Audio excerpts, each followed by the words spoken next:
Yeah, on the topic of China, I was wondering if you have any assessment of the probability of China Taiwan conflict in the next 5 years. And then also, when you look at the capabilities of Taiwan relative to Ukraine and China relative to Russia, what do you think about that? Very interesting questions. You know what made the Ukraine special was the willingness to fight to die.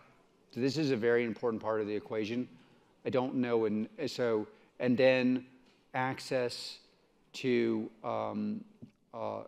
heavy weapons and an ability to figure out tech things very, very quickly that usually would take years, and just a lot of tech talent there, and an ability to identify what they need and to some extent get. I think there's more we could do to help Taiwan figure out what they would need to defend themselves. I do think the dynamic is a little different. The probability, I think, is higher than most people. I don't, but... The probability that China tries to take over Taiwan. Or some, it turns out I have, it's like, there's something happens there that amounts to, an attack.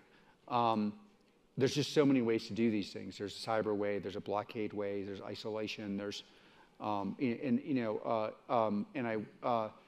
but the negative side, the thing that's made it a little less likely than I thought it was before is just, the outperformance of Ukraine in the beginning of the war and the way in which sanctions actually look like they could work. And the fact that, the vibe towards America and the world now has shifted quite a bit to the positive side.